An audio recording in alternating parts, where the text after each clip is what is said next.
दोस्तों नमस्कार। आज का संवाद के संग में आप सभी का स्वागत है। आज पूरा देश राष्ट्रीय गीत वंदे मातरम की 150वीं वर्षगांठ मना रहा है, तो आज हमारे संवाद का विषय भी वंदे मातरम गीत ही रहेगा।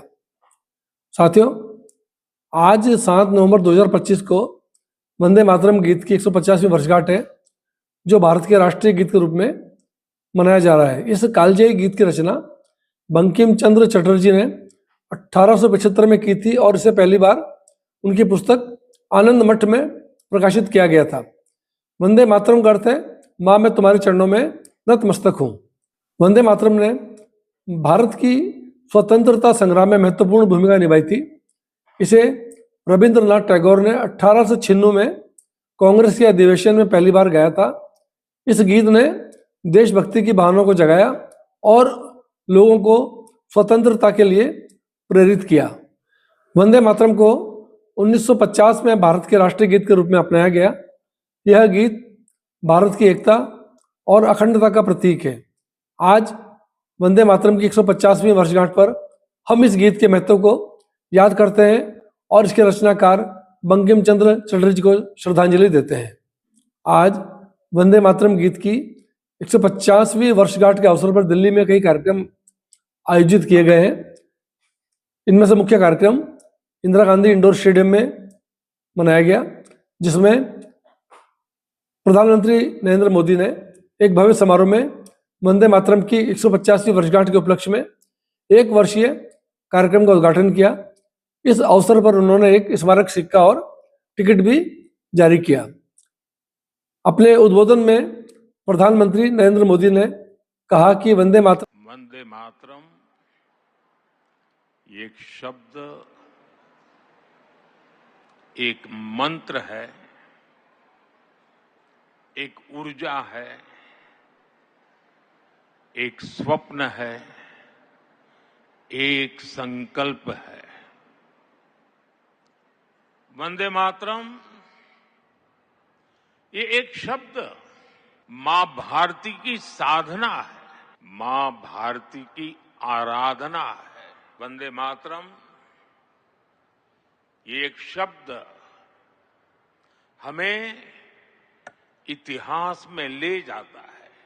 यह हमारे आत्मविश्वास को, हमारे वर्तमान को आत्मविश्वास से भर देता है और हमारे भविष्य को ये नया हौसला देता है कि ऐसा कोई संकल्प नहीं, ऐसा कोई संकल्प नहीं जिसकी सिद्धि न हो सके, ऐसा कोई लक्ष्य नहीं जो हम भारतवासी पा न सके।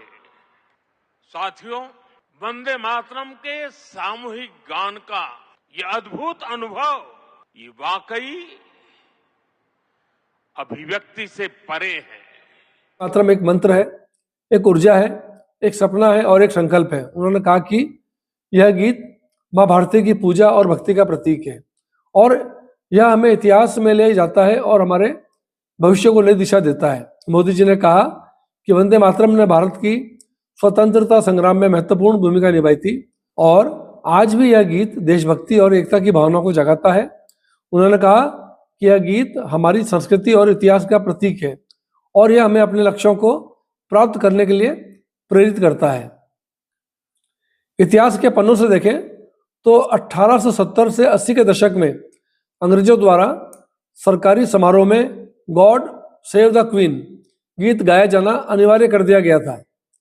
इसीलिए अंग्रेजों के इस आदेश से बंकिम चंद्र चटर्जी, जो उन दोनों एक सरकारी अधिकारी डिप्टी कलेक्टर थे, को बहुत ठेस पहुंची और तब उन्होंने 1875 में आज ही के दिन संस्कृत और बांग्ला के मिश्रण से इस गीत की रचना करी और इस गीत को शीर्षक दिया वंदे मातरम।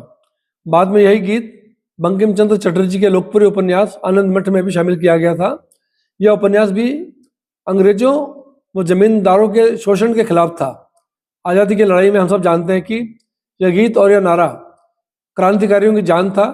वंदे मातरम का नारा लगाते हुए हजारों क्रांतिकारी फांसी के फंदे पर चढ़ गए। यही वो नारा था जिससे अंग्रेज सबसे ज्यादा घबराते थे। 1905 के बंग भंग आंदोलन में इस गीत के कारण ही अंग्रेजों को बंगाल का विभाजन रद्द करना पड़ा था। लेकिन जैसा अक्सर और चीज़ों के साथ होता है, वैसे ही हमारे देश में इस गीत के साथ भी कहीं ना कहीं सांप्रदायिक एंगल आ गया और वंदे मातरम गीत भी तुष्टिकरण की भेंट चढ़ गया, जिसके कारण 1937 में कोलकाता में कांग्रेस कार्य समिति की बैठक में मुसलमानों को खुश करने के एकमात्र उद्देश्य से इस राष्ट्रीय गीत को छोटा करने का निर्णय लिया गया और 1947 में आज़ादी के बाद आज भी इस गीत का प्रथम पैरा ही गाया जाता है। बिहार बीजेपी के कार्यक्रम में केंद्रीय मंत्री अमित शाह ने कहा कि वंदे मातरम गीत ने स्वाधीनता संग्राम से लेकर स्वदेशी आंदोलन और राष्ट्रीय एकीकरण को बल दिया। आज वही विकसित भारत की प्रेरणा और शक्ति भी बना है। उन्होंने कहा कि वंदे मातरम से यह साफ हो गया है कि भारत जमीन का एक टुकड़ा नहीं बल्कि एक विचार है जो हम सभी को जोड़कर रखता है। आप पूरे वंदे मातरम को ध्यान से पढ़ोगे तो वंदे मातरम ये स्पष्ट कर देता है, भारत कोई जमीन का टुकड़ा नहीं है, एक चीती है, एक विचार है, एक संस्कृति है और वो संस्कृति ही हम सब भारतीयों को बांध कर रखती है, जोड़ कर रखती है। आज के इस पावन अवसर पर हम सब संकल्प करें कि अपनी सोसाइटी कार्यालय में राष्ट्रीय गीत वंदे मातरम के गायन की व्यवस्था करेंगे। स्कूलों में इस राष्ट्रीय गीत को अनिवार्य रूप से करने के लिए प्रयास करेंगे। प्रत्येक निजी व सार्वजनिक कार्यक्रम आयोजन का आरंभ या समापन वंदे मातरम से करेंगे। राष्ट्रीय गीत के विरोध में खुलकर चर्चा संवाद करें जिससे कि इसके बारे में फैली हुई भ्रांतियां दूर हो सकें। आओ एक बार फिर हम सब इस गीत का आनंद लें।